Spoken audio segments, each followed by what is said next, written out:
আসসালামু আলাইকুম রহমতুল্লাহি ওয়াবারাকাতুহু ইন্নাল হামদুলিল্লাহ ওয়াসসালাতু ওয়াসসালামু আলা রাসূলিল্লাহ ওয়া আলা আলিহি ওয়া সাহবিহি ওয়া মান ওয়ালা আম্মা বা'দ আউযু বিল্লাহি মিনাশ শাইতানির রাজীম বিসমিল্লাহির রহমানির রহিম লাকাদ কানা লাকুম ফি রাসূলিল্লাহি উসওয়াতুন হাসানাহ সাদাকাল্লাহুল আযীম।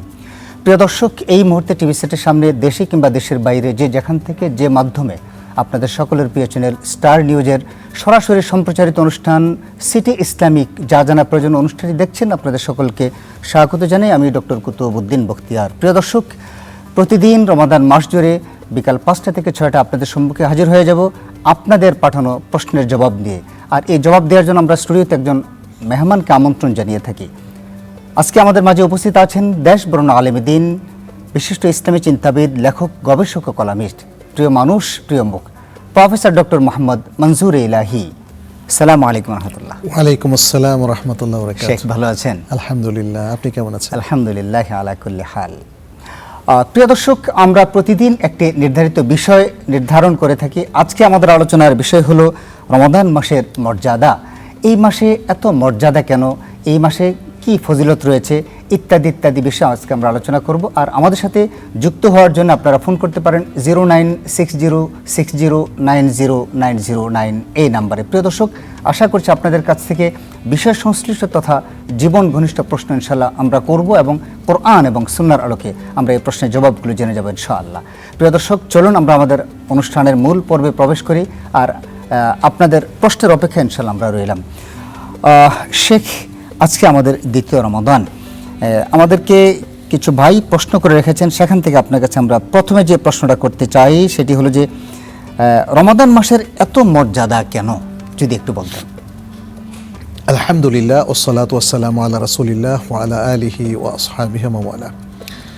রমাদান মাস বছরের মাসগুলোর মধ্যে অন্যতম মুবারক মাস, বরকতময় মাস, এবং এই মাসের অনেকগুলো ফজিলতের কারণে এত মর্যাদা।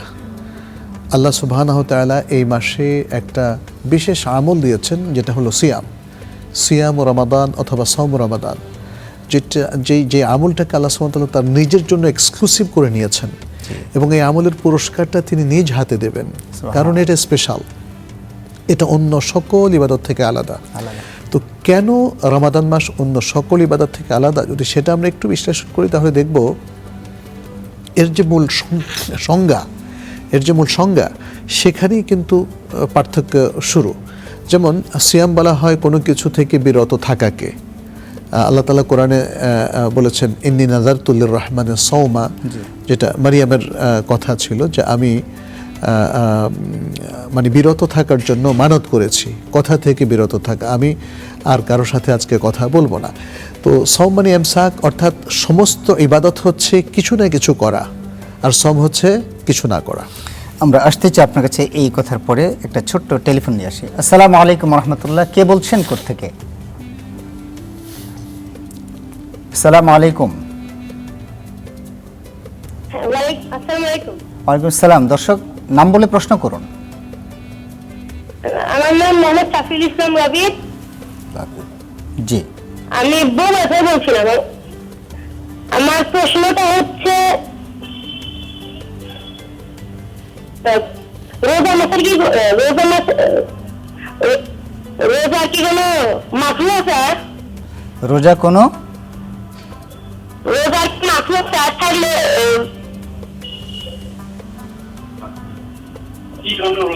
রোজা কি কারণে মাকরুহ হয় একটু বললে ভালো হতো। কি কারণে মাকরুহ হয়? আপনি কি কারণে মাকরুহ হয় রমাদান? জি, ধন্যবাদ আপনাকে।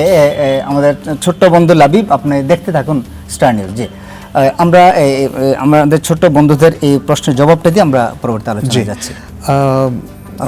রমাদান এর মধ্যে যে কাজগুলো করাটা অপছন্দনীয় বা মাকরুহ, সেটা হলো যে কাজগুলোতে সিয়াম নষ্ট হয় না, তবে সিয়ামের সওয়াবটা কমে যায়, অবশ্যই সেটা অপছন্দনীয়। সিয়ামের মধ্যে যেমন পেস্ট দিয়ে দাঁত মাজা, আমি জাস্ট উদাহরণ বলছি, এটা তো অনেকগুলো ত্রুটিযুক্ত হয়, মানে যেটা সিয়ামকে ত্রুটিযুক্ত করে বা ঘাটতিতে ফেলে দেয়, সওয়াব কমিয়ে দেয়, এমন সবকিছু আমল। যেমন যেহেতু রাসূল সাল্লাল্লাহু আলাইহি ওয়াসাল্লাম বলেছেন রোজাদার মুখের গন্ধটা এটা আল্লাহর কাছে মেসকে আব্বার চাইতেও উত্তম। জি। ফলে এখন যদি কেউ এই গন্ধটাকে দূর করে কিভাবে, পেস্ট Paste দিয়ে দিয়ে দাঁত মাজে, দাঁত ব্রাশ করে। তাহলে তো সে একটা ফজিলত থেকে নিজেকে মাহরুম করলো, ফলে এই জন্য এটা মাকরুহ। ঠিক তেমনি বেহুদা কথা কাজে লিপ্ত থাকা, সময় নষ্ট করা, অধিক ঘুমানো। আমরা তো এটা বলতে পারি না যে দিনের বেলা ঘুমানো যাবে না, জি। ঘুমানো তো যাবে, কিন্তু যদি কোনো ব্যক্তি প্রয়োজনের চাইতে অতিরিক্ত ঘুমায় তাহলে এটা মাকরুহ। সে সময়কে অপচয় করলো। মাকরুহ হচ্ছে এমন অপছন্দনীয় কাজ যেটা না করাটাই উত্তম, আর করলে কোনো পাপ নেই। জি। ফলে এর উপর বেসিস করে আমরা অন্যান্য মানে কাজগুলো। বিভিন্ন বিষয়গুলো দেখবো যে সিয়াম অবস্থায় কোন কোন কাজ আমাদেরকে এমন ঘাটতিতে ফেলে দেয়, সেটাই হবে মাকরুহ। যে জাযাকাল্লাহ শেখ, আমরা আরেকটা টেলিফোন নিতে চাই। আসসালামু আলাইকুম রহমতুল্লাহ।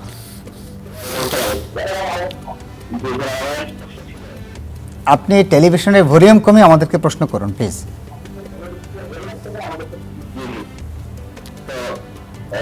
আর কি আমরা তো ধরেন ওদের সময় কুলি করা সুন্নত, তো একটা বিষয় রমজান মাসে তো আমরা ওদের সময় কুলি রোজা অবস্থায় কুলি করা আমাদের জায়গা আছে কিনা, বা রোজা মাকরুহ হবে কিনা, মানে কুলি করলে আমাদের রোজা মাকরুহ হবে কিনা? ধন্যবাদ আপনাকে। শেখ, আমাদের না, একজন কুলি করলে মাকরুহ হবে কেন? কুলি তো করতে হবে, এটা ওজুর পার্ট, কিন্তু গড়গড়া করা যাবে না। গড়গড়া করা যায়। হ্যাঁ, নবী সাল্লাল্লাহু আলাইহি সাল্লাম রোজা অবস্থায় যেমন গড়গড়া করতেও নিষেধ করেছেন, কারণ গড়গড়া করতে গেলে পানি তো স্টমাকে চলে যাওয়ার সম্ভাবনা সম্ভাবনা আছে। আর দ্বিতীয় হচ্ছে তিনি ইস্তেনশাক করতে নিষেধ করেছেন। নাক দিয়ে ইস্তেনশাক হচ্ছে নাক দিয়ে পানি করে টেনে নেওয়া, যেটা আমরা ইস্তেনশাক করি তারপর আবার সে পানিটাকে ফেলে দেই। তো ইস্তেনশাক করতেও এখানে নিষেধ করা হয়েছে ব্যাপক। সামান্য হয়তো নাকের ভিতরে পানি দিতে পারে, কিন্তু নাক দিয়ে টেনে নেওয়া যাবে না। টেনে নিলে নাক দিয়েও পানি স্টমাকে চলে যেতে পারে। কিন্তু সম্পূরক প্রশ্ন হলো, যদি কারো উপর গোসল ফরজ হয়ে যায়, কোনো কারণে গোসল ফরজ হলে তার, তখন সে কি রোজা অবস্থায় সে কি গড়গড়া করতে পারবে না? না, গড়গড়া রোজা অবস্থায় গড়গড়া করা যাবে না, কিন্তু সে কুলি করবে। না, সেটা কুলি করবে। হ্যাঁ, সে না, গড়গড়া করা যাবে সে না। সাহারির পরে তার উপর সে ঘুমানোর পরে তার গোসল ফরজ হলো, এখন সে বুঝলাম। ফরজ গোসল করবে। ফরজ গোসল করতে গেলে তাকে গড়গড়া করতে না, হবে। গড়গড়া করতে হবে না, কিন্তু রোজা অবস্থায় সে সেটা গড়গড়া কুলি করবে। করবে। শুধু কুলি। সে নাকে পানি দেওয়া, কুলি করা আর গড়গড়া করা তো এক নয়। জি। কারণ নাকে পানি দেওয়ার সময় ইস্তেনশাক মানে হচ্ছে নাক দিয়ে পানি টানা, আর গড়গড়া করা হচ্ছে গলার পানি ভিতরে নিয়ে মানে গড়গড় করে জি। ভেতরটাকে আরো Clean মজবুত করা। করে ক্লিন করা। তো সেটা দরকার নেই, এমনি সে ক্লিন করতে পারবে। সেটা গোসল মানে ফরজ গলার হলেও। ভেতরে নিয়ে গড়গড়া করার প্রয়োজন নেই। সে কুলি যেটাকে আমরা বলি, পানি সামনেই থাকবে, মুখের ভেতরে থাকবে, এখানেই সে কুলি করে ফেলে দেবে। জাযাকাল্লাহ শেখ, আমরা আলোচনা করছিলাম এই মাসের এত মর্যাদা, যে মর্যাদা আপনি বলেছেন যে রোজাটা যেহেতু সম্পূর্ণ আল্লাহ সুবহানাহু ওয়া তাআলার জন্য, তারপর থেকে জি, রোজার আরও অনেকগুলো মর্যাদা রয়েছে। এটা তো আল্লাহর জন্য স্পেশাল, আমরা প্রথম মর্যাদাটা বললাম। দ্বিতীয় হচ্ছে রমাদানের দিনগুলো আসলেই, এই মাসটা আসলেই আল্লাহ সুবহানাহু ওয়া তাআলা জান্নাতের দরজাগুলো খুলে দেন, জাহান্নামের দরজাগুলো বন্ধ করে দেন, এবং বড় বড় শয়তানগুলোকে শৃঙ্খলিত করেন। এটা হলো এই মাসের মর্যাদা যাতে বাড়ে, এবং এই মাসে মানুষ যেন অধিক হারে ভালো কাজ করতে পারে, জান্নাতের কাজ করতে পারে, জাহান্নামের কাজ থেকে মুক্ত থাকতে পারে। তৃতীয়ত, এই মাসে আল্লাহ সুবহানাহু ওয়া তাআলা প্রত্যেকটা সময়কে তিনি দোয়া কবুলের উপযুক্ত করেছেন। মুসনাদের মধ্যে একটা সহিহ হাদিস এসেছে, নবী সাল্লাল্লাহু আলাইহি ওয়াসাল্লাম বলেছেন, লিকুল্লি মুসলিমিন দাওয়াতুন মুস্তাজাবা ইয়াদউ বিহা ফি রমাদান। প্রত্যেক মুসলিমেরই একটা কবুলের দোয়া রয়েছে, যা সে রমজান মাসে করে, অর্থাৎ রমজান মাসে দোয়া করলে আল্লাহ কবুল করেন। তাহলে এটাও আরেকটা বিশাল মর্যাদা। রমাদান মাসের অন্যতম একটা মর্যাদা হচ্ছে এই মাসের শেষ 10 রাত্রি পৃথিবীর সবচেয়ে শ্রেষ্ঠ 10 রাত্রি। সুবহানাল্লাহ। এবং তার চেয়ে আরও গুরুত্বপূর্ণ হলো, এই শেষ 10 রাত্রির মধ্যে একটা রাত্রি আছে যার নাম হলো লাইলাতুল কদর, এবং এটা হলো পৃথিবীর শ্রেষ্ঠ রাত্রি। এবং এই রাত্রিতে ইবাদত করা, এটা 1000 মাসের ইবাদতের চাইতে উত্তম। আচ্ছা, এগুলো আছে।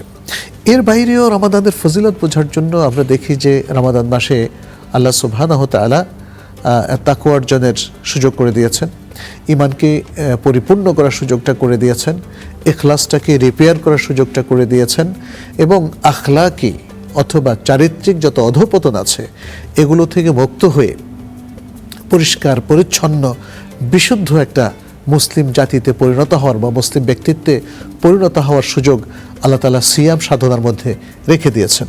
ফলে এই মাসের মধ্যে একজন মুসলিম বরং গোটা মুসলিম উম্মাহ অনেকগুলো কাজ করার সুযোগ পায়, অনেকগুলো ফজিলতের অর্জনের সুযোগ পায়, অনেকগুলো ইবাদতের সুযোগ পায়, যেগুলো করার মধ্য দিয়ে সে অন্য মাত্রায় নিজেকে নিয়ে যেতে পারে।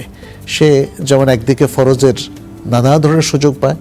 আমরা জানি যে রমাদান মাসে তো যে কোনো আমলের ফজিলতে অনেক বেশি, যদিও কিছু কিছু এক্ষেত্রে দাঈফ হাদিস আছে, আমরা সেগুলো বাদ দিয়ে সহিহ হাদিসগুলোর ভিত্তিতেই বলতে পারি এই মাসে করা প্রত্যেকটা আমল আল্লাহর কাছে বহু গুণে বৃদ্ধি প্রাপ্ত হয় এই মাসের সুযোগের কারণে। এই মাসে আছে ভালো কাজের মধ্যে কিয়ামুল লাইল, কিরাআতুল কোরআন, দান খয়রাত সাদাকা করা, যাকাত দেওয়া, ইতিকাফ, ওমরা, রমাদান মাসের যে কোনো দিনে ওমরা একটা হজের সমান সওয়াব।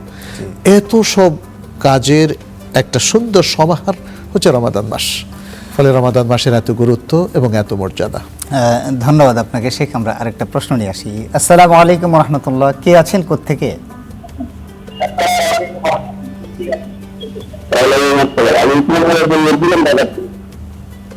জি, নাম বলে প্রশ্ন করুন। আমি জি, যে রমজান মাসে যে আল্লাহ পুরস্কার দেবেন, কি এমন পুরস্কার এমন কিছু উল্লেখ আছে যে ওই পুরস্কারটা আল্লাহ হাতে দেবেন? আমি আপনার প্রশ্নটা একটু স্পষ্ট শুনতে পাচ্ছেন, আপনি টিভির ভলিউমটা কমিয়ে প্রশ্ন করুন। আমি জানতে চাচ্ছি না যে রমজান মাসে আল্লাহ হাতে বান্দাকে উপহার দেবেন, সেটা কি এবং কিছু উল্লেখ আছে শেখ আপনি বুঝতে পারছেন? আমি কিছুটা বুঝতে পেরেছি, উত্তর দেওয়া যাবে। জি, ধন্যবাদ, আপনি দেখতে থাকুন। জি জি, তিনি জানতে চাচ্ছেন যে রমাদান মাসে আল্লাহ নিজ হাতে কি ধরনের পুরস্কার দেবেন। আচ্ছা আচ্ছা আচ্ছা। তো আমরা এখানে আমাদের এই জায়গা থেকে আমাদের দর্শকবৃন্দকে একটু অনুরোধ করতে পারি, তারা যেন অত্যন্ত ক্লিয়ার ভয়েসে শুদ্ধভাবে আমাদেরকে প্রশ্নটা করেন, তাহলে প্রশ্নটা করতে বুঝতে আমাদের সুবিধা হবে। যাই হোক, এটা অবশ্যই একটা প্রশ্ন যে আল্লাহ সুবহানাহু ওয়া তাআলা বলছেন সিয়াম আমার জন্য, আসিয়ামু লি ওয়া আনা আজজি বিহ, আমি সিয়ামের পুরস্কার দেব। তা আমাদের তো একটু জানতে ইচ্ছে করে, হয়তো আমাদের ভাইয়েরও জানতে ইচ্ছে করেছে যে এই পুরস্কারটা কি, কি সেই পুরস্কার যেটা আল্লাহ তাআলা নিজ হাতে দেবেন, নিজ হাতে দেবেন। আচ্ছা, এখানে প্রথম কথা হচ্ছে যে আল্লাহ তাআলা সিয়ামকে তার নিজের জন্য একটা স্পেশাল ইবাদা হিসাবে গণ্য করে নিয়েছেন। এটা আর সব ইবাদত থেকে এক্সেপশনাল, ফলে এটাকে আল্লাহ তাআলা বলছেন আসিয়ামু লি। দ্বিতীয় বললেন কি, এই কারণে যেহেতু এটা স্পেশাল, ফলে আল্লাহ তাআলা তাকে স্পেশাল পুরস্কার দেবেন, নিজে দেবেন সেটা। এখানে নিজের হাতে দেবেন এটা ঠিক বলেননি, বলেছেন ওয়া আনা আজজি বিহ, আমি এর পুরস্কার দেব। তার মানে সরাসরি এর পুরস্কার দেব, প্রত্যেকে আল্লাহর কাছ থেকে পুরস্কারটা নেবে। আল্লাহর কাছ থেকে কি পুরস্কার নেবে সেটা আমরা জানবো আরেকটা টেলিফোন নিয়ে। আসসালামু আলাইকুম প্রিয় দর্শক, কে বলছেন কোত্থেকে? রাজশাহী থেকে নাসিরউদ্দিন। রাজশাহী থেকে নাসির উদ্দিন, প্লিজ প্রশ্ন করুন। জি, প্রশ্ন হচ্ছে মেয়েদের কি তারাবির নামাজ জামাতে পড়া জায়েজ আছে? জি, ধন্যবাদ, চমৎকার প্রশ্ন করেছেন আপনি নাসির উদ্দিন ভাই রাজশাহী থেকে। আপনি দেখতে থাকুন স্টার নিউজ। জি শেখ, আমরা আল্লাহর হাতের পুরস্কারটা আমরা আবার একটু পরে বলি। আমরা রাজশাহী নাসির ভাইয়ের প্রশ্নের জবাবটা একটু দিতে চাই যে না, ওইটা তো আমাদের আরেক ভাইয়ের প্রশ্ন, সেটা আমরা শেষ করে আসি। জি জি, আল্লাহ নিজ হাতে যে পুরস্কারটা দিবেন। জি, আল্লাহ পুরস্কার যেটা দিবেন সেটা কিন্তু আল্লাহ এখানে উল্লেখ করেননি কি পুরস্কার তিনি দিবেন, ফলে সেটাকে আর স্পেসিফিকলি বলার কোনো সুযোগ নেই। এতটুকুই যে আল্লাহ নিজেই সেটা দিবেন। এখন কোনো আমরা পৃথিবীর পার্সপেক্টিভে যদি দেখি, কোনো বড় ব্যক্তি যদি কোনো একটা পুরস্কার দেয়, তিনি কি সেটা কোনো সামান্য পুরস্কার দেবেন? না, সেটা অনেক বড় হবে। এতটুকু বোঝা যায় যে আল্লাহ এটাকে উজ্জ্বল রেখেছেন, বাট তিনি বিশাল এক পুরস্কার দিবেন।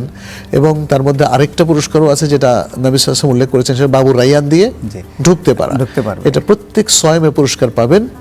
আর প্রত্যেক সয়ম যদি ফার্স্ট টু লাস্ট ঠিক মতো সিয়াম রাখেন, তার জীবনের সিয়ামগুলো সুন্দর মতো আদায় করেন, তাহলে আল্লাহ সেই বিশাল পুরস্কারও তারা প্রাপ্ত হবেন। কিন্তু সেটা আল্লাহ তাআলা স্পষ্ট করে বলে দেননি, তবে সেটা বিশাল বড় পুরস্কার হবে, কোনো সন্দেহ নেই।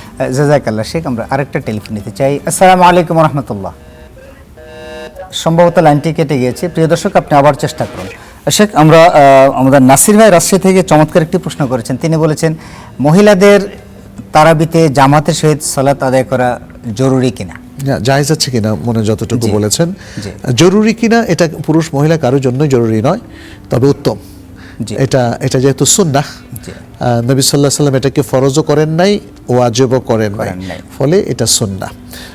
তার মানে হচ্ছে আমাদের জন্য অপশনাল, তবে বিশাল বড় সওয়াব। সওয়াব, জি। এটা একটা সুন্নাহ আমল, যেটার মাধ্যমে বান্দার আল্লাহর সাথে বিশেষ রিলেশন তৈরি হয়, কানেকশন তৈরি হয়। ফলে কিয়ামুল লাইল, যেহেতু তারাবি এটা কিয়ামুল লাইলের অন্তর্ভুক্ত, ফলে আমরা বলবো পুরুষ মহিলা সবাই এটা পড়বেন। আর উত্তম হচ্ছে জামাতের সাথে পড়া। তো এই যে আমরা বললাম উত্তম হচ্ছে জামাতের সাথে পড়া, এতেই বোঝা যাচ্ছে এটা জামাতের সাথে পড়াটা ম্যান্ডেটরি নয়। যদিও আমাদের অনেক ওলামায়ে কেরাম এটাকে উল্লেখ করেছেন, কিন্তু দেখা গেছে যে অতীতে, বর্তমানে কিংবা আমাদের সালামতের মধ্যে অনেকেই এগুলো কখনো একাকি পড়তেন বা 2-4 জন মিলে বাসায়ও পড়তেন। আমরা সালাফদের কথাটা আসতে চাই আরেকটা টেলিফোন নিয়ে। আসসালামু আলাইকুম। আসসালামু আলাইকুম, কে বলছেন কোত্থেকে? আমি অনুষ্ঠান বলছিলাম মিরপুর, ঢাকা থেকে। মিরপুর, ঢাকা থেকে। জি, প্লিজ প্রশ্ন করুন। আজ আমার প্রশ্নটা আসলে আমার মার জন্য। আমার মার বয়স 70+, তো উনি রোজা রাখেন, তো উনি ওনার শ্বাসকষ্টের প্রবলেম আছে। তো শ্বাসকষ্ট যদি রোজা রাখার সময় উঠে, উনি আমাকে জিজ্ঞেস করছিলেন যে উনি ইনহেলার বা নেবুলাইজার ইউজ করতে পারবে কিনা। ধন্যবাদ দর্শক, আপনাকে মিরপুর থেকে আপনি করেছেন, দেখতে থাকুন। জি শেখ, আমরা যেটা বলছিলাম জি, তারা এখানে সালাফে যেটা জামাতের সাথে ওমর বিন খাত্তাব রাদিয়াল্লাহু তাআলা, নবী সাল্লাল্লাহু আলাইহি সাল্লাম এবং আবু বকর রাদিয়াল্লাহু তাআলা জামানা চলে যাওয়ার পরে তিনি মসজিদে সাহাবাদেরকে একত্রিত করে জামাতের সাথে পড়ার ব্যবস্থা করে দিয়েছেন, যার আসল আমরা নবী সাল্লাল্লাহু আলাইহি ওয়াসাল্লামের যুগে পাই। তিনি শুরু করেছিলেন একা, কিন্তু তার পেছনে, যেটা বুখারীর হাদিসে আমরা দেখি, 3 দিন পর পর লোকজন একত্রিত হয়ে তার পেছনে ইক্তেদা করেন। নবী সাল্লাল্লাহু আলাইহি ওয়াসাল্লাম সেটা অ্যালাউ করেছেন। তাতে বোঝা যাচ্ছে তারাবির নামাজ জামাতের সাথে রাত্রে পড়া যাবে, এবং পরবর্তীতে ওমর ইবনে খাত্তাবও সেটাকে চালু করার কারণে তাতেও আরেকটা দলিল হিসাবে তৈরি হলো যে এখানে জামাতের সাথে পড়াটা উত্তম এবং এটা জায়েজ। আচ্ছা, এখন এই ধরনের ফরজ নামাজের জামাত অথবা কিয়ামুল লাইলের নামাজে মেয়েরা অংশগ্রহণ করতে পারবে কিনা? উত্তর হচ্ছে হ্যাঁ, অবশ্যই পারবে। আপনারা দেখতে পাচ্ছেন হারামাইনে সেই বহু যুগ থেকেই মহিলারা অংশগ্রহণ করছে, তাতে কোনো অসুবিধা নেই। সারা বিশ্বের সকল মুফতিরা এখানে একমত, হারামাইনে মহিলারা যে পুরুষের পাশাপাশি, মানে মহিলাদের জন্য আলাদা আলাদা ব্যবস্থা আছে, আলাদা পর্দা আছে, আলাদা আড়াল আছে, সব কিছু মিলিয়ে তারা পুরুষদের থেকে একটু বিচ্ছিন্ন হয়ে যে আলাদা পুরুষদের জামাতে শামিল হচ্ছেন, এটা জায়েজ, এটা রেকমেন্ডেড এবং এটা শরিয়াতে অ্যালাউড। ধন্যবাদ আপনাকে। আমাদের বাংলাদেশে কিন্তু অনেক মসজিদে কিন্তু মহিলাদের জন্য পৃথক ব্যবস্থাও রয়েছে এবং তারা সেখানে সালাত আদায় করে থাকে। জি, আমাদের সবচেয়ে কষ্টের যে বিষয়গুলো, আমরা ঈদের সালাত, তারাবির সালাত এবং আমরা জুমার সালাতগুলোতে আমরা মহিলাদেরকে মানে অনেক সময় ব্যান করে রেখেছি। আমরা ছোট্ট একটা টেলিফোন নিয়ে আপনার কাছে আসতে চাই। আসসালামু আলাইকুম রহমতুল্লাহ, কে বলছেন কোত্থেকে? আমি পাবনা থেকে বলছি। নাম বলুন। নাম মোহাম্মদ জহুরুল ইসলাম। জি ভাই, প্রশ্ন করুন। প্রশ্ন হচ্ছে কি, ইসলামে আমাদের মহল্লাতে কিছু কিছু মহিলা আছে, তারা এক বাড়িতে জামাত করে নামাজ পড়ে। এখানে কি ওই মহিলারা তবে আচ্ছা, বাড়িতে জামাত করছেন, মহিলারা সেখানে অ্যাটেন্ড করতে পারবেন কিনা, তাই তো? বাড়িতে এক বাড়িতে মহিলা মহিলার ইমাম বা ওই মহিলা বলে দেয়, মহিলা বলে দেয়, ওটা কি ঠিক হবে? মানে বাড়িতে তারাবির জামাত হচ্ছে, সেখানে মহিলারা অ্যাটেন্ড করতে পারবে কিনা, নাকি মহিলারা আলাদা করছেন? হ্যাঁ, নামাজ পড়ে, তারা নামাজ পড়ে, জামাতে পড়ে একজন মহিলা। আচ্ছা আচ্ছা আচ্ছা, আমরা যতটুকু বুঝতে পেরেছি, আপনি দেখতে থাকুন, আপনি স্টার নিউজ দেখতে থাকুন। যে শেখ, আমরা এই কথাটুকু আমরা বললাম যে মহিলাদেরকে আসলে ঈদের সালাত, তারাবির সালাত, জুমার সালাতগুলো থেকে আমরা বঞ্চিত করে থাকি অধিকাংশ বাংলাদেশে যদি এই কালচারটা চালু হয়েছে। যে আমরা এই বিষয়টা নিয়ে আসতে চাই আপনার কাছে ছোট্ট একটা বিরতির পর। প্রিয় দর্শক, আপনারা দেখছেন সিটি ইসলামিক যা জানা প্রয়োজন অনুষ্ঠান। আমরা আছি আপনাদের সাথে সন্ধ্যা 6টা পর্যন্ত। আশা করছি আপনাদেরকে প্রশ্নে পাবো ইনশাআল্লাহ। আমরা ছোট্ট একটি বিরতিতে যাচ্ছি, বিরতির পর ফিরে আসছি ইনশাআল্লাহ। আমাদের সাথেই থাকবেন, স্টার নিউজের সাথেই থাকবেন। আসসালামু আলাইকুম রহমতুল্লাহি ওবরাকাতুহু। প্রিয় দর্শক, বিরতির পরে আপনাদেরকে আবারও স্বাগত জানাই সিটি ইসলামিক যা জানা প্রয়োজন অনুষ্ঠানে। আপনারা আমাদেরকে ফোন করতে টেলিফোন করুন 096060900909 এই নাম্বারে। প্রিয় দর্শক, আমরা আছি আপনাদের সাথে সন্ধ্যা 6টা পর্যন্ত। আজকের মেহমান আমাদের প্রিয় মুখ, প্রিয় মানুষ, প্রফেসর ডক্টর মোহাম্মদ মনজুর ইলাহি।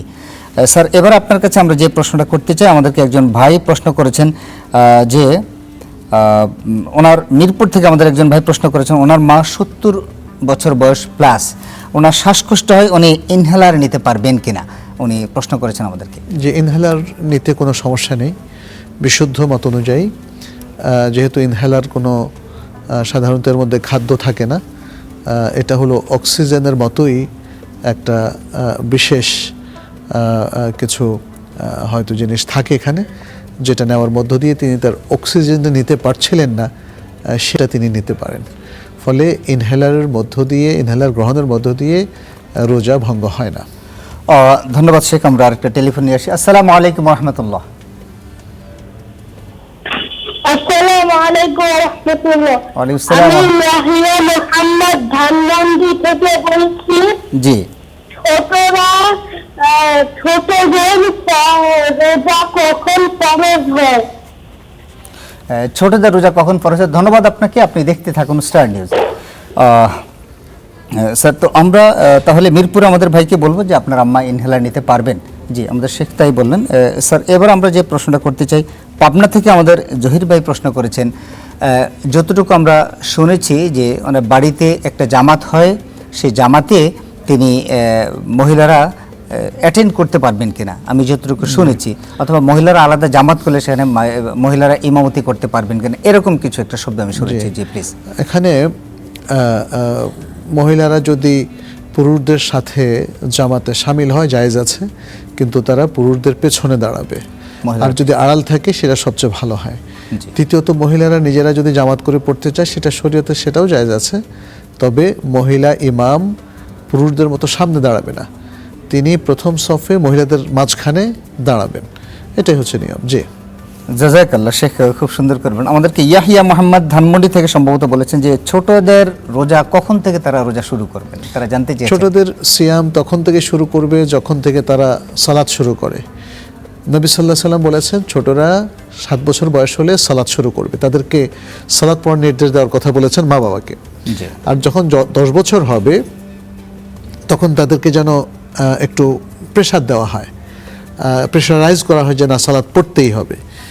তাতে একটা জিনিস বোঝা যায় যে সালাত ফরজ হওয়ার আগেই তাকে শুরু করতে হবে, এবং একইভাবে সিয়াম সেটাও ফরজ হওয়ার আগেই শুরু করতে হবে।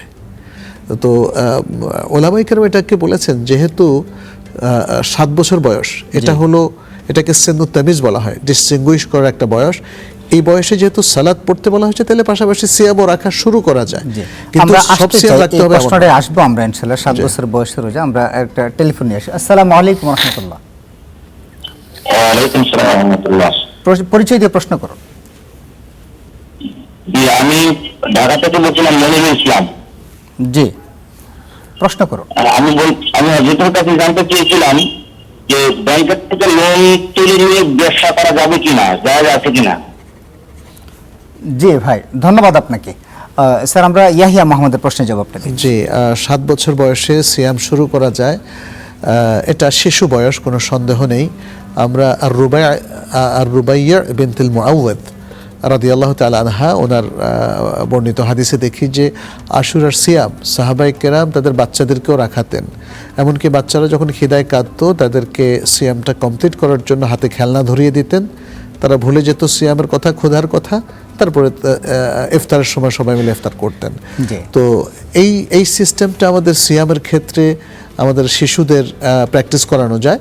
তারা 7 বছর বয়সে যেমন একটা সিয়াম রাখবে, 8 বছরে 2টা বা 3টা, মানে অভ্যস্ত হবে। এভাবে 9 বছর বয়সে তারা 7-8টা রাখতে পারে, 10 বছর বয়সে তারা 10টা রাখবে, 11 বছর বয়সে তারা 15টা রাখবে, 12 বছরে তারা 25টা, 13-14 বছর বয়স প্রায় তাদের বালেগ হয়ে যাওয়ার বয়স, ওই সময় তারা বালেগ হয়ে গেলে পুরোটা রাখবে, আর তার আগ পর্যন্ত এই 25-30টা রাখার একটা প্র্যাকটিস করে মানে বেসিক্যালি হলো একজন সন্তান যখন পরিপূর্ণ বালেগ হন তখন তার উপর শরিয়ার সমস্ত বিধিবিধানগুলো প্রযোজ্য হবে। mandatory, তার আগ জন্য থেকে প্রযোজ্য। তার প্রিপারেশন তার প্রয়োজন। আগে থেকে সেইটা মানে প্র্যাকটিস করবে করবে। জি। ধন্যবাদ আপনাকে। আমরা আরেকটা টেলিফোন নিয়ে আসি। আসসালামু আলাইকুম ওয়া রাহমাতুল্লাহ। ওয়ালাইকুম আসসালাম। নাম বলে প্রশ্ন আমার একটা করুন। প্রশ্ন ছিল, ইফতারের পরে বা মানে রাতে কি সহবাস করা যাবে কিনা? ইফতারের জি। পরে সহবাস করা যাবে কিনা মানে নামাজ পড়ার পরে? জি ধন্যবাদ রমজান আপনাকে। রমজান জি ধন্যবাদ ভাই আপনাকে, আপনি দেখতে থাকুন।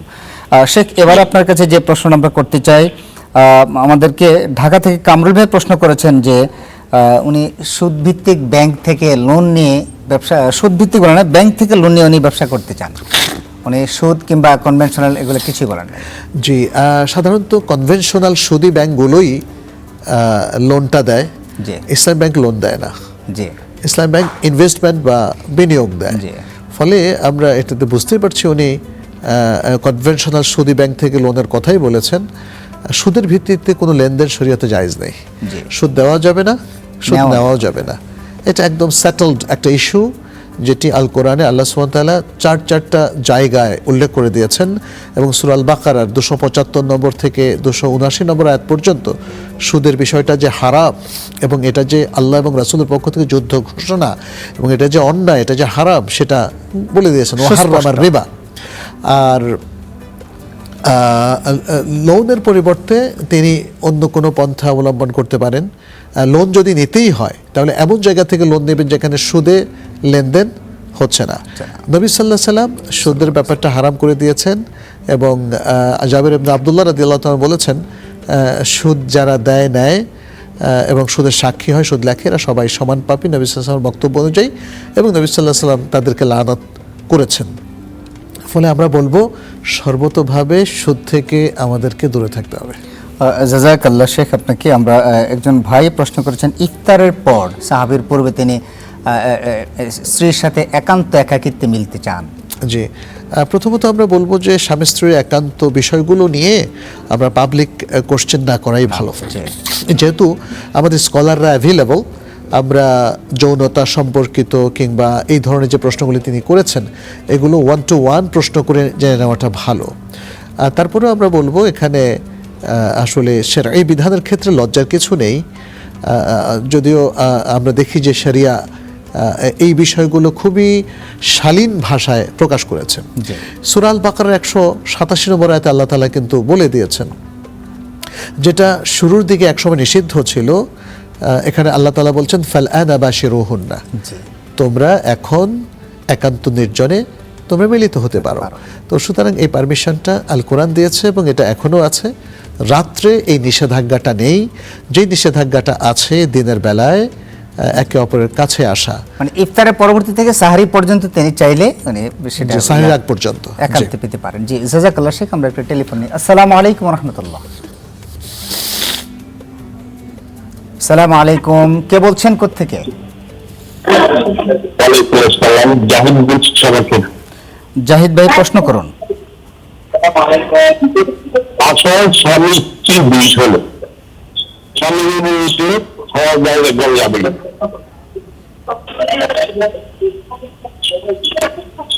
প্রশ্ন কি? স্বামী কি বিষ ধরে বাসায় স্বামী কিন্তু খাওয়া দাওয়া করা কত রোজ যায়? আপনি প্রশ্নটা আরেকবার একটু ক্লিয়ার করবেন প্লিজ। বাসার ভিতরে স্বামী স্ত্রীতে হ্যাঁ। আমি কি দুইজনে হ্যাঁ। সালাত আদায় করা স্বামী ও সালাত আদায় করতে পারবে কিনা? জি ধন্যবাদ ধন্যবাদ। আমাকে কোনো বলবেন না। জি আমরা প্রশ্নটা পেয়েছি।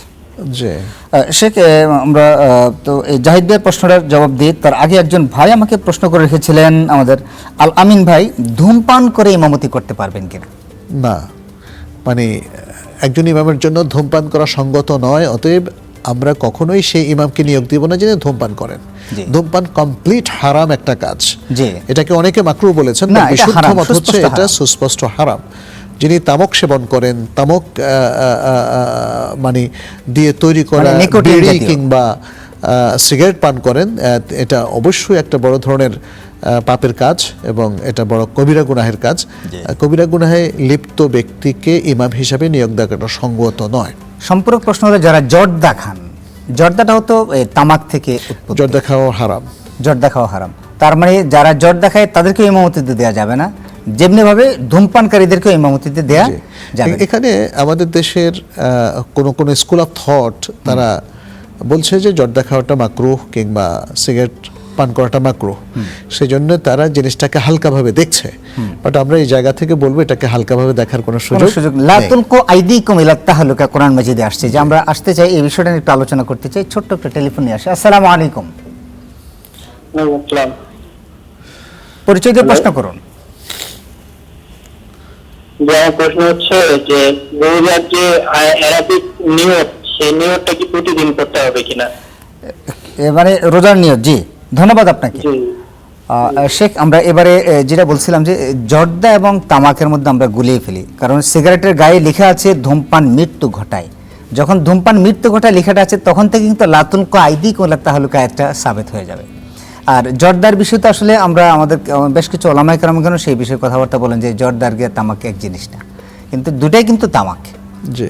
জি, ধন্যবাদ শেখ আপনাকে। আমরা এবারে যে প্রশ্নটা করতে চাই সেটা হলো, জাহিদ ভাই আমাদেরকে বলেছেন স্বামী স্ত্রী বাসার মধ্যে সালাত আদায় করতে পারবেন কিনা একসাথে? স্বামীর জন্য তো মসজিদে যাওয়াটা ফরজ, জি, এবং তিনি ফরজ নামাজে জামাত তরক করবেন না শরীয়র কোনো ওজর ছাড়া। যদি এমন হয় যে তাদের বাইরে যাওয়া সম্ভব হচ্ছে না, তারা ঘরেই বাধ্যতামূলক সালাত পড়ছেন, জি। তাহলে স্বামী ইমামতি করবেন, স্ত্রী পেছনে থাকবেন। স্ত্রী কিন্তু স্বামীর সমান্তরাল দাঁড়াবেন, পাশাপাশি দাঁড়াবে না, পিছনে দাঁড়াবে। এটা হ্যাঁ।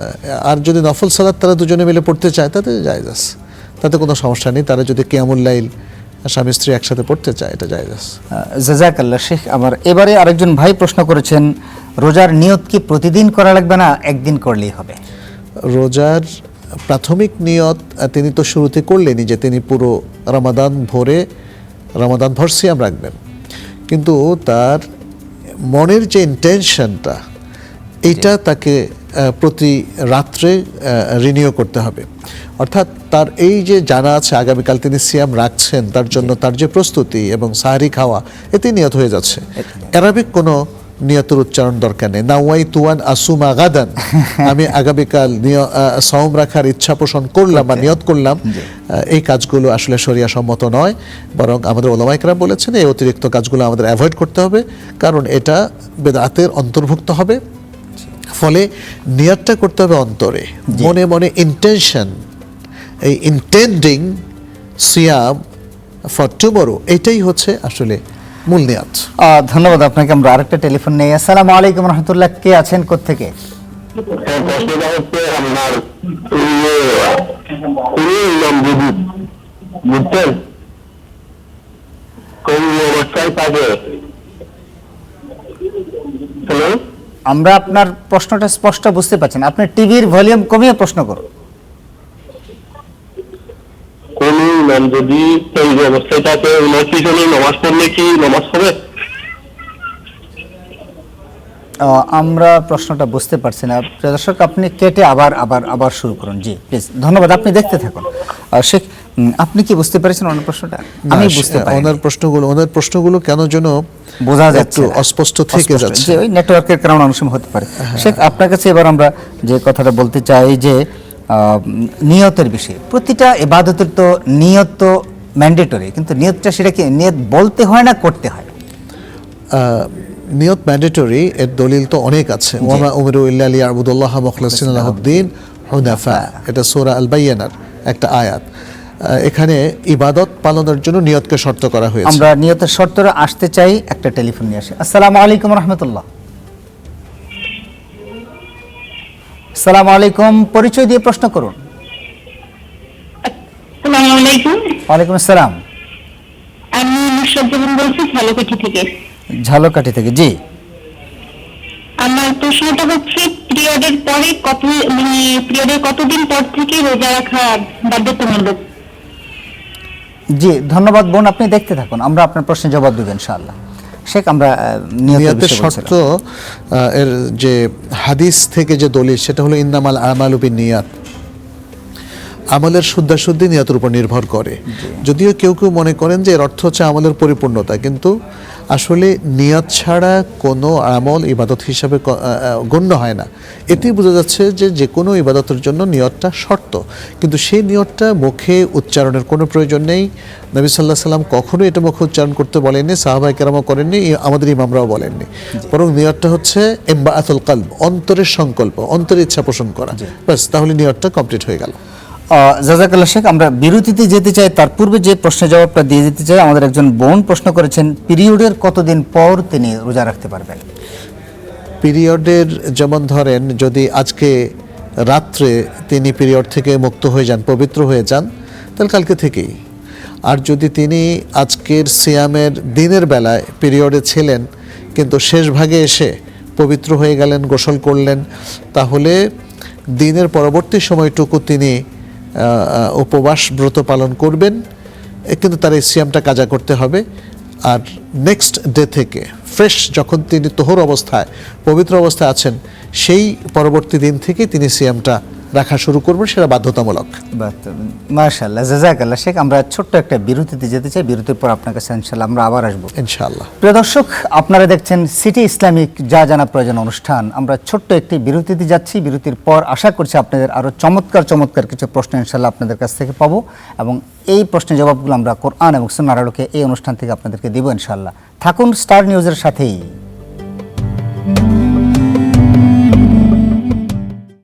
বিশ্বাস তো তাই যা আলোর পথে জাগিয়ে রাখে, আর প্রতিদিন একটু একটু আগামীর দিকে এগিয়ে রাখে। বিশ্বাস বুকে থাকলে রাস্তা খুঁজে পাবে দিক। বিশ্বাস মানে রাত পোহালেই সুবহে সাদিক। আর এই নিখাদ বিশ্বাসের পথ চলায় দেশ জুড়ে ইসলামিক ব্যাংকিং সেবা, আমেরিকান এক্সপ্রেস ইসলামিক কার্ড ও সিটি টাচ ডিজিটাল ব্যাংকিং সুবিধা নিয়ে সম্পূর্ণ শরিয়া ভিত্তিক সিটি ইসলামিক আছে আপনার পাশে। City Islamic.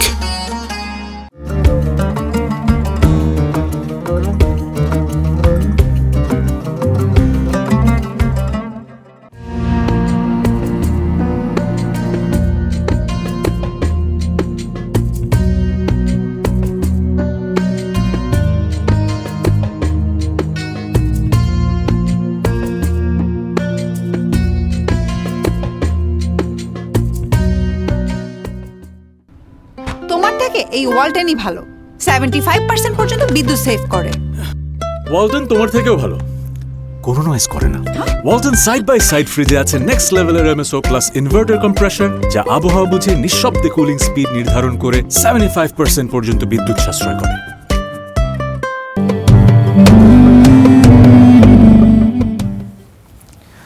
আসসালামু আলাইকুম রহমতুল্লাহি ওয়াবারাকাতুহু। প্রিয় দর্শক, স্টার নিউজের বিশেষ আয়োজন রমাদান মাসব্যাপী বিশেষ প্রোগ্রাম সিটি ইসলামিক যা জানা প্রয়োজন অনুষ্ঠান থেকে আপনাদের সকলকে স্বাগত জানাই। বিরতির পর আবার প্রিয় দর্শক, আমরা আলোচনা করছিলাম আপনাদের পাঠানো প্রশ্নগুলো। সেই প্রশ্নগুলোর জবাব দিচ্ছেন, আমাদের সাথে আছেন প্রফেসর ডক্টর মোহাম্মদ মনজুর ইলাহি।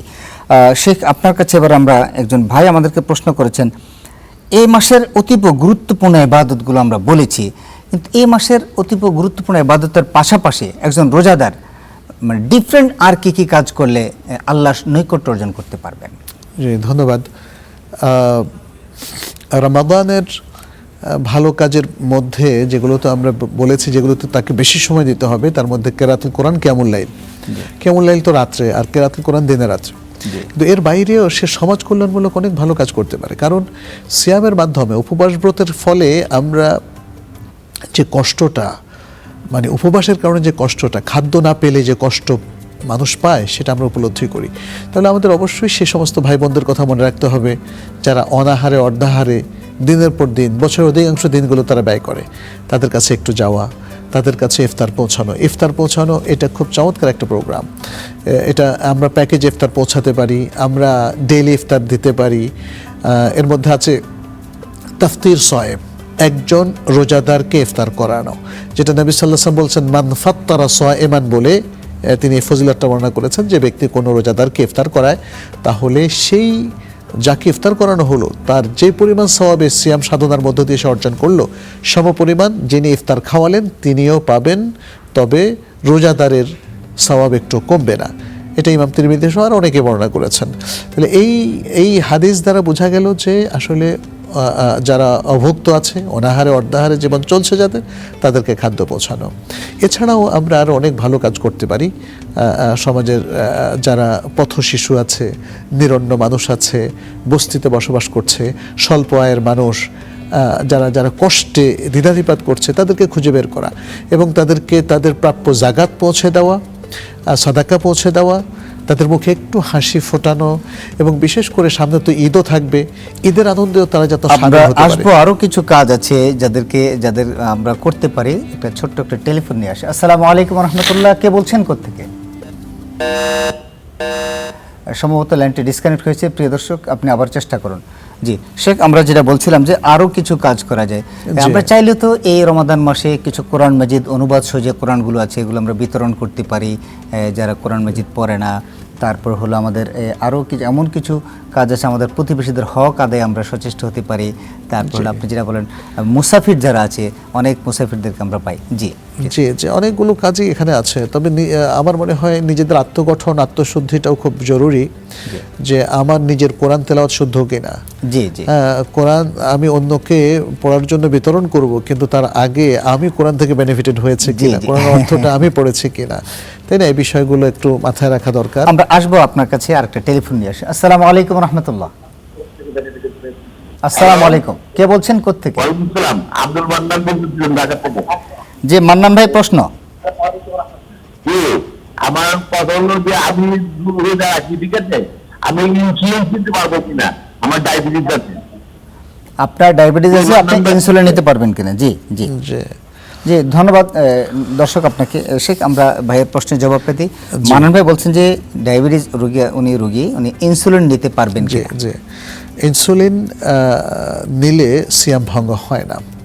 তবে তিনি যদি একবার ইনসুলিন নিলে চলে, তাহলে ইফতারের আগে নেবেন, কারণ ইনসুলিনের পরে তো খেতে হয়। জি, কিন্তু যদি তার 3বার ইনসুলিন নিতে হয়, যেমন সকালে একবার, দুপুরে একবার, রাতে আবার বিকালে আবার সন্ধ্যায় একবার, তাহলে এক্ষেত্রে ইনসুলিনের পরে তো তাকে যদি তিনি খান, তাহলে তার সিয়াম ভঙ্গ হয়ে যাবে। তার মানে আমরা আমার ভাই মনে হয় হয়তো এটা বুঝতে পেরেছেন যে ইনসুলিন নিলে সিয়াম ভঙ্গ হয় না, কারণ ইনসুলিন কোনো খাদ্য নয়, এবং ইনসুলিন স্টমাকেও ঢোকানো হচ্ছে না, এটা স্কিনের নিচে নেওয়া হয়। আচ্ছা, সেক্ষেত্রে যদি তিনি আর কোনো খাদ্য গ্রহণ না করেন, জি, ইনসুলিন নেওয়ার কারণে বাধ্যতামূলক হয়ে যদি সিয়ামরত অবস্থায় সুবে সাদেক থেকে নিয়ে সূর্য অস্ত যাওয়া পর্যন্ত এই সময়ের মধ্যে যদি একবার ইনসুলিন নেন এবং আর কোনো খাদ্য গ্রহণ না করেন, তাহলে তার সিয়াম ঠিক আছে। জাযাকাল্লাহ শেখ, আমরা বলছিলাম যে আরও যে কাজগুলো করতে পারে সেগুলো আমরা জানবো। আমরা আরেকটা টেলিফোন নিয়ে আসি। আসসালামু আলাইকুম রহমতুল্লাহ। হ্যালো, জি, পরিচয় দিয়ে প্রশ্ন করুন।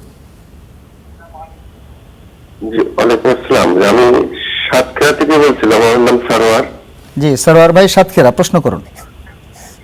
জি জি, আসলে আমি একটু বিষয় একটু জানবো, সেটি হলো আমাদের ইবাদতের পূর্ব শর্ত হালাল রিজিক, কিন্তু আমাদের হালাল রিজিকের উপরে একটু বিস্তারিত কথা বলবেন। আর দ্বিতীয়ত, রমজান মাসেও দেখছি অফিস আদালত গুলোতে ঘুষ দুর্নীতি বন্ধ হচ্ছে না।